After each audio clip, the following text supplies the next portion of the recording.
Pagliko ng fuel tankers sa National Highway sa Amlan, Negros Oriental, biglang sumulpot at sumalpok ang isang motorsiklo. Inimatay ang rider sa lakas ng impact. Naisugod siya sa ospital at nasa mabuti ng lagay. Sumuko naman ang driver ng tanker na wala pang pahayag.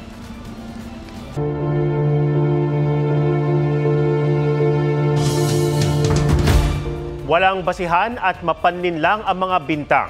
Giit ito ni DPWH Batangas District Engineer Abelardo Calalo sa kanyang kontrasalaysay kung saan itinanggi niya ang tangkang panunuhol kay Batangas 1st District Congressman Leandro Legarda Leviste. Anya, ang dinala niyang mahigit 3 milyong piso kay Leviste ay donasyon umano mula sa isang contractor na kinolekta niya sa utos ni Uswag Ilonggo Party List Representative Jojo Ang bilang suporta sa mga proyekto ni Leviste. Nang magpunta raw siya sa tanggapan ni Leviste noong August 22, si Leviste raw ang nagtanong ng halaga kung ang mga kontribusyon ng mga kontraktor ay aabot sa 10%. Tinanong din umano siya ni Leviste kung meron siyang dala noon. Tumugon siyang meron siyang maliit lang na halagang idodonate ng isang contractor na ipapadala na lang sa assistant ni Leviste. Pero sabi umano sa kanya ay kunin na ito kahit maliit para masimulan na. Matapos ang kunin ng pera sa sasakyan, sumunod na ang pag-aresto sa kanya. Sabi naman ni Leviste ang mahigit 3 milyong pisong tinangkaraw na ipangsuhol ay may kasamang resibo mula sa 3 kontrata. At anya, tila inamin ni Calalo na tumatanggap siya ng donasyon sa mga contractor. Hinamo niya si Calalo na pangalanan ang mga nag-donate ng pera. Nabanggit din ni Calalo sa counter affidavit na una niyang nakapulong si Leviste kasama ang ina nitong si Senadora Loren Legarda at si Congressman Ang. Sinabihan umano siya ni Legarda na alagaan ang mga proyekto ni Legarda at ang mga naroon sa naturang distrito. Depensa ni Leviste, repair ng nasirang Binambang at Puting Kahoy Bridge na pinondohan niya sa personal na donasyon ang pinag-usapan nila ni Calalo kasama ng kanyang ina. Kailangan daw kasi niya ng approval ni Calalo para makapag-donate sa ipinagawang mga tulay. Sinisika pa ng GMA Integrated News na makuha ang panig ni Senadora Legarda at Congressman Ang. October 2024, nasira pero nitong Agosto lang sinimulang kumpunihin ang isang proyekto kontra baha sa Albay. Minarkahan na itong completed ng DPWH kahit sira-sira pa. Sa gitna naman ng budget briefing sa Kamara, inilahad ni Secretary Vince Dizon na wala pang master plan sa mga pinopondahang flood control projects. May report si Mark Salazar. Halos 140 million pesos ang halaga ng flood mitigation project na ito sa Barangay Saban, Owas, Albay. Pero bago pa naman makumpleto nitong Pebrero, hinagupit ito ng Bagyong Christine noong October 2024. Tubig dito, mataas. Inabot nga dyan sa, lahat ng tubali, inabot ng tubig eh. Sa katawan nyo, mga hanggang dito. Hanggang dibdib nyo. Oo. Maraming nasira bahay, ganyan. Marami. Sa lakas ng tubig noon, yung current ng tubig ng Typhoon Christine. So, unti-unti na damage. Pag nasa side, wala namang mga steel bars yun. Parang riprap lang yun sa yung design namin. Sa ibabaw, sa side, sa likuran ng structure. Kaya yun ang parang bumigay. Sa tabi ng project marker, makikita dahil hinighlight naman ng pulang pintura yung dami at limit ng bakal na ginamit na palaman sa riprap na ito. Pero yung parting gumuho dahil sa Bagyong Christine noong isang taon, makikita na ang umusling palamang bakal ay dadalawa lang naman peraso. Umadalang. Sinusubukan pa naming makuha ang panig ng contractor nito na Richmar Construction, isa sa top contractor sa Bicol Region. Sa pagsusuri ng DPWH Albay 3rd District Engineering Office, lumabas na compliant naman sa disenyo ang proyekto, kaya markado itong completed. Wala namang deficient sa design. Okay naman, depende sa namin sa project engineer namin kasi pina-inspection ko naman yun. Pinatatapos ng DPWH sa Richmar ang proyekto na 2 weeks ago pa sinimulan ang pagkukumpuni. Sabi ng amenable naman yung kontraktor na i-repair nila. Kaya lang sir, bigyan nyo muna kaming panahon kasi yung mga ibang equipment namin nasa ibang lugar kasi may mga ongoing projects din kami. Sa budget briefing ng DPWH sa Kamara, tinanong si Secretary Vince Dizon kung paano nga ba ang pagbabudget ng DPWH, halimbawa sa flood control projects. Nakadepende ba ito sa need? Baka naman sa laki ng kickback. To be quite honest, I don't think there is a master plan or there is a basis. So it's quite arbitrary. Pinare-review na ng Pangulo sa DPWH ang mahigit 800 billion pesos na hinihingi nitong budget para sa 2026. Para kay House Appropriations Committee Chairperson Micaela Swansing, ang dapat lang pondohan ay mga proyekto sa bahain talagang lugar. Dalawa po yung criteria natin. One, dapat po red siya, tagged as a red zone in Project NOAA. And second po, hihingan po natin ng Regional Flood Mitigation Plan. Ayon kay Secretary Dizon, dapat nakabatay sa scientific study ang pagpopondo. Yung science credible. No, hindi yan hindi yan hula-hula. Saan makakalbo yung mga district projects? Marami namang nung nakaraan eh. Kakayangan doon, marami naman nung nakaraan na mga project na ongoing pa eh. Hanggang September 12 ang palugit ng mga mambabata sa DPWH para isumite ang kanilang revised budget. Sa labas ng Kamara, nauwi sa pamamato ang pagkalampag ng mga rallyista para managot ang mga nangurakot umano sa pondo ng bayan. Sa gusali naman ng St. Gerard Construction sa Pasig, sumugod ulit ang ilang grupo na nagbihis multo pa at may mukha ng mga kontraktor. Simbolo raw ng ghost projects ng DPWH. Dito po kami dahil kami po ay sumisigaw, nagmamakaawa ng pananagutan. Hindi na pwedeng muro investigations. Payapang natapos ang protesta na binantayan ng Pasig Police.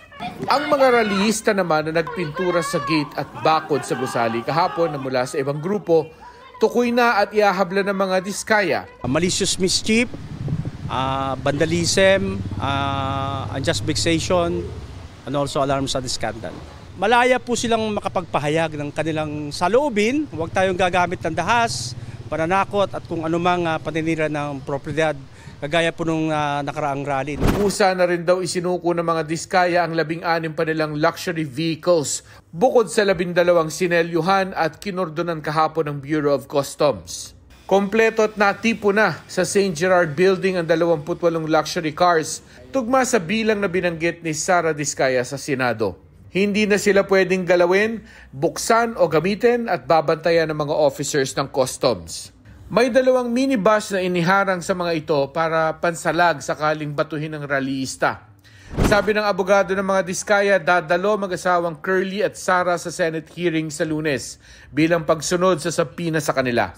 Mark Salazar, nagbabalita para sa GMA Integrated News. Napinsala ng landslide ang 7 ektaryang sakahan sa Labason, Zamboanga del Norte. Ayon sa MDRRMO, natabunan ng lupa ang 2 magsasakang nagpapahinga raw sa kubo matapos manguha ng kopra. Na-recover na ang labi ng 35 anyos na lalaking magsasaka. Pahirap pa naman ang paghahanap sa isa pang biktima dahil sa mga pag-ulan at patuloy na paggalaw ng lupa. Ayon sa Pag-asa, thunderstorm ang nagpapaulan sa Mindanao nitong mga nakaraang araw. Posible pang magtuloy-tuloy ang masamang panahon ngayong weekend dahil sa low pressure area, habagat at localized thunderstorms. As of 8 p.m., mataas ang tsansa na maging bagyo ang binabantayang LPA sa loob ng Philippine Area of Responsibility sa loob ng 24 oras. Huli ang namataan 190 kilometers west-southwest of Sinait, Ilocos Sur. Bukod sa LPA, iiral pa rin ng habagat. Posible rin ang thunderstorms.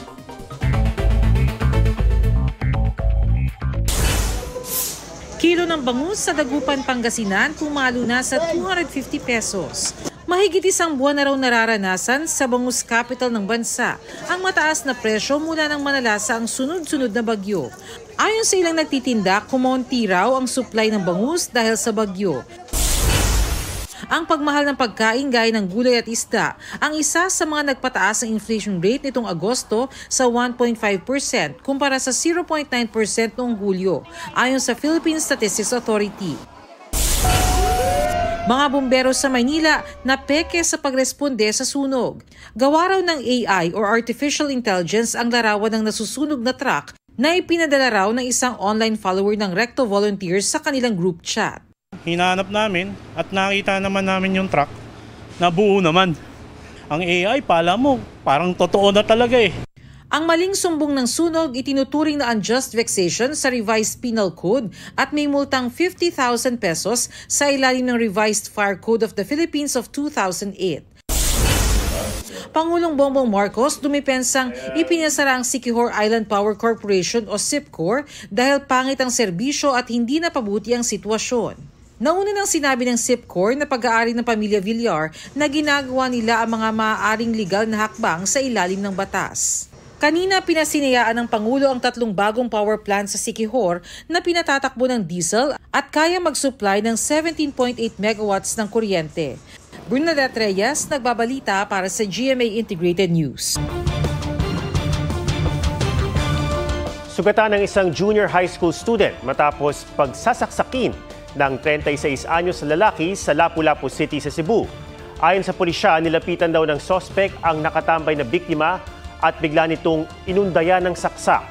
Nagpapagaling pa sa ospital ng biktima ang 5 beses sinaksak sa iba't ibang bahagi ng katawan. Agad namang nahuli ang suspect na mahaharap sa reklamong physical injuries.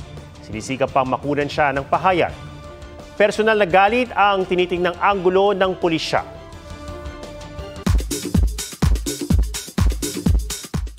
Certified travel buddy sa Australia, sina PBB Celebrity Collab housemates Charlie Fleming at Kira Ballinger.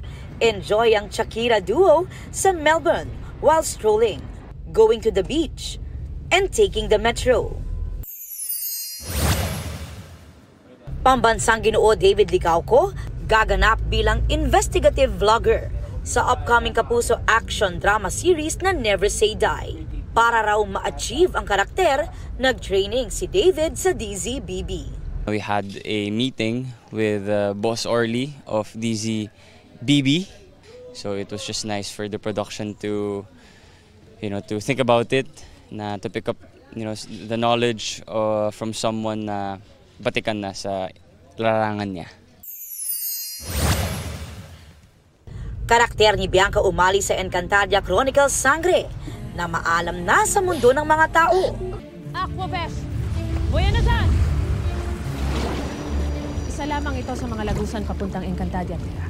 Nasa Encantadia na si Tera kasama ang kanyang Ashti Perena. Tera, tayo ay narito na sa Encantadia.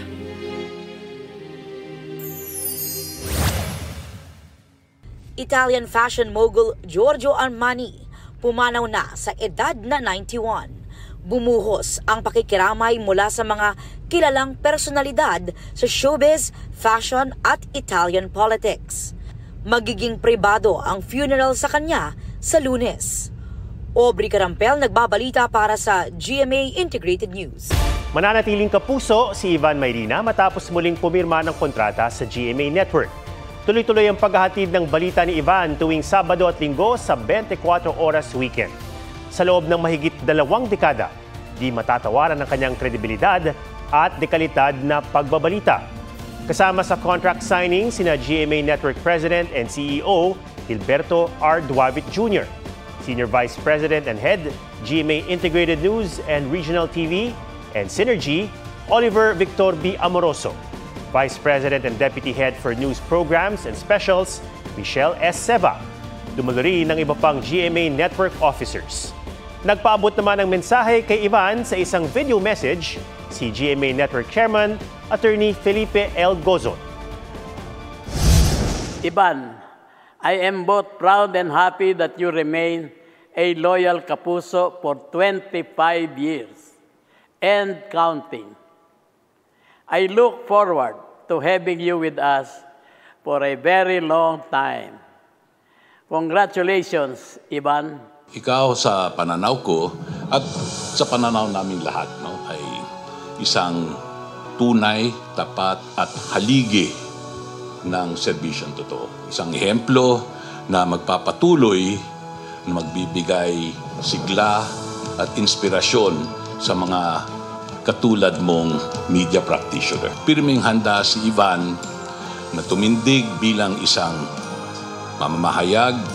As you embark this new chapter with us, Kapuso pa rin, may you continue to inspire others and elevate the standards of journalism. I don't see myself being anywhere else. So, makakaasa kayo kung ano man yung siguro ikinatuwa ninyo in the last 25 years. We'll have more of that. GMA will continue to stand sa journalism na wasto, patas, balansyado, kapaki-pakinabang.